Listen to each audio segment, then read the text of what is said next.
Donc, de retour pour la chronique Par la bande avec Nicolas Ducharme du quotidien Le Nouvelliste. Salut Nicolas, ça va bien? Salut, bon après-midi. Donc, Nicolas, on approche de la mi-saison. C'est le 8e match à domicile des Patriotes sur un total de 14. Et jusqu'à maintenant, qu'est-ce que t'aimes de cette équipe-là? Ben, moi, ce que j'aime de cette équipe-là, c'est qu'on s'attendait à... On a eu un mauvais début de saison. On s'attendait à ce que cette équipe-là pourrait peut-être jouer pour 500. C'était les ambitions avant Noël. Mais là, à la lumière de ce qui se déroule présentement sur la glace, on devrait terminer probablement ce match avec une victoire. Ce serait une 9e victoire contre 4 défaites jusqu'à présent. Ce qui fait que les Patriotes, momentanément, vont être au 2e rang dans l'Est cet après-midi. McGill, qui hier a échappé un match contre Laurier, c'est incompréhensible. Laurier dernier dans l'Ouest. Bon, ben, une crampe au cerveau pour les hommes de Kelly Knowles. J'imagine qu'on va se reprendre ce soir. Mais dans le cas des Patriots, c'est surprenant. Je pense qu'on peut dire mission accomplie pour la troupe de Marc-Étienne Hubert qui a su prendre cette équipe, créer une identité, même s'il n'a pas été nécessairement satisfait. Par exemple, hier, je peux vous dire que ne donnait pas une grosse note à son équipe sur la petite patinoire du Colisée Montgrain face aux Lions de York qui sont, bon, une proie quand même facile, logiquement. Donc, s'attendait à mieux, mais tout de même, une fiche de 9-4, 2e rang. Ben là, c'est peut-être pas impossible d'espérer mais probablement 2 séries à domicile. Et on se souvient que l'an dernier, contre les Ravens de Carleton, à quel point ce 3e match à domicile avait été important. On avait emporté en prolongation. Donc, lorsqu'on regarde présentement le classement, ce qu'on note, c'est les Golden Girls de Queens qui sont premiers. Par contre, je regarde la fiche des Girls, je regarde les équipes auxquelles on a fait face. On n'a pas vraiment fait face à de l'adversité, face à des gros programmes, mis à part les 2 dernières rencontres contre Western et contre Windsor. Mais encore là, c'est des équipes de l'Ouest, donc tu te bats pas contre ces formations-là au classement. Mais on n'a pas affronté les McGill, les Patriots et Carleton jusqu'à présent. Donc, on a une fiche présentement de 7 victoires, aucune défaite, mais 5 défaites en prolongation. Donc, on a en plus été chercher des points grâce à ce format de prolongation qui donne un point. Je pense que présentement, les Golden Girls sont un peu l'invité surprise au premier rang, mais je m'attends à ce qu'il y ait une chute au classement, probablement 3e pour eux lors de la 2e moitié de saison, mais tout de même, bon départ là, pour l'équipe de Kingston. Pour moi, maintenant, des bons et des mauvais coups de Marc-Étienne Hubert dans son recrutement, des joueurs qui ont bien fait depuis le début de la saison.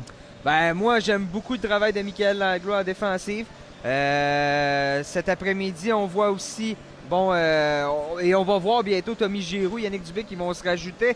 Même, je discutais avec Marc-Étienne Hubert tantôt qui me disait que probablement que les cadeaux de Noël s'en viennent parce que on discute avec 2 joueurs de la Ligue de la Côte-Est pour s'en venir à Trois-Rivières. Peut-être des nouveaux noms qui n'ont pas été nommés précédemment. On a beaucoup parlé des cas Martin Lefebvre et Jérémy Malouin. Moi, je crois que c'est de nouveaux joueurs, donc on n'a pas encore entendu parler. Je n'ai pas leur identité.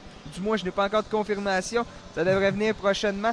Mais donc, on va avoir des renforts à Noël. On va avoir l'arrivée de Dubé, l'arrivée de Tommy Giroux. C'est au minimum un trio qui se rajoute, un bon trio dans les 2 premiers trios qui se rajoutent. Cette équipe-là, comme je disais un petit peu plus tôt, par mission accomplie, on se devait d'avoir un bon début de saison, ou du moins un début de saison appréciable. Pas nécessairement bon, mais appréciable, pour être en posture intéressante à Noël, avec une fiche de 8-4 et 8,5 à 4, même qu'on pourrait dire, avec ce qui se déroule présentement sur la patinoire du Colisée de Trois-Rivières. Pas de doute qu'on est en bonne position pour, comme je disais, là, finir en force ce calendrier. Là, tu parles de joueurs qui pourraient se greffer à l'équipe des Patriotes après Noël. Dans le fond, en vrai, il reste une période plus 2 matchs à certains joueurs pour se prouver, pour se faire une place avec l'équipe après Noël. Oui, exactement. Donc, je pense à un Antoine Quivillon qui, jusqu'à présent, me déçoit cette saison.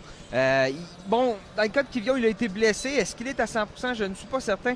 Mais je le regarde et il n'est pas en forme. C'est triste à dire, mais il n'est pas en forme, Quivillon. C'est un joueur que, lorsqu'il est à son meilleur, comme on l'a vu, avec les Foreurs de Val-d'Or, ou plutôt non, les Huskies de Rouyn-Noranda, un junior, qui est capable de s'imposer par sa force, créer de l'espace pour des joueurs plus petits. Cette année, il est un peu plus invisible en comparaison à l'an dernier. L'an dernier qui était utilisé surtout sur un 2e, possiblement 3e trio, tout dépendant de la partie de la saison et la confiance que lui témoignait Gilles Bouchard. C'est un joueur qui est capable d'en faire plus, mais devra se mettre au travail non seulement sur la patinoire, mais au gymnase parce qu'il n'est pas en forme présentement.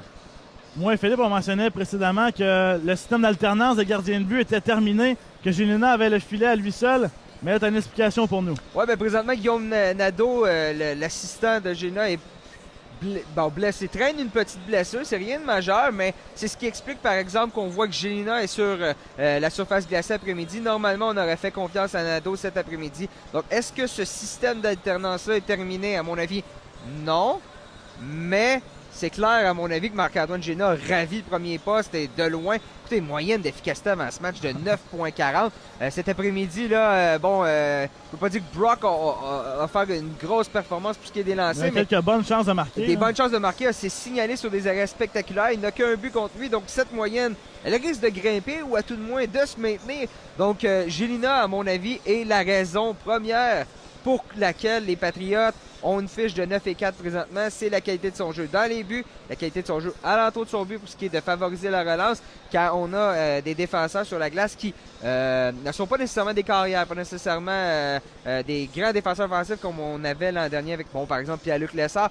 La première passe n'est pas toujours aussi précise, donc lorsque tu as un gardien qui peut déstabiliser le plan de match de l'adversaire, particulièrement dans une ligue où on les voit un peu moins souvent à l'œuvre, l'adversaire, on ne sait pas nécessairement à quoi s'en tenir, c'est très intéressant pour Marc-Étienne Hubert. Et en terminant rapidement, on sait que c'est la première saison de Marc-Étienne Hubert dans les rangs universitaires. Et si tu avais une note à lui donner pour sa première moitié de saison? Une note, c'est difficile à dire une note. Commentaire? B+, à moins, là, à tout le moins. Non, je pense que, comme je dis, il a fait un bon travail, a su utiliser tous les pions qu'il y avait pour les placer au bon endroit, créer certains trios, surtout bien fait pour limiter les dégâts en attendant le retour d'un Pierre-Olivier Morin. J'aime son utilisation de Gélina. Bon, oui, il y a une blessure, mais je pense qu'il a donné confiance à Gélina, il a donné du temps de glace, il a su le récompenser lors de bonnes performances. Là, ça sera à voir lorsqu'on fera face. McGill, on les a vus une fois à date. On va les revoir plus tard lors de la deuxième moitié de saison. Et j'ajouterais, dans le fond, on va voir ce qui va se dérouler à Noël au niveau du recrutement. S'il y a de beaux atouts qui se font, ma note de A-, disons, s'accentuera. Mais c'est ces nouveaux pions-là qui vont se greffer à l'équipe. Comment il pourra les intégrer, les nouveaux trios qu'il va pouvoir utiliser. À ce moment-là, on va vraiment pouvoir voir de quel bois cette équipe-là est capable de chauffer. Mais on peut dire que l'avenir est pas mal plus radieux que ce qu'on disait et ce qu'on voyait en début de saison. Donc, merci beaucoup, Nicolas, pour ces précieuses minutes. Tout comme les Patriotes, nous, on se retrouve au début janvier pour la chronique par la bande. Donc, c'était Nicolas Ducharme du quotidien de Nouvelliste.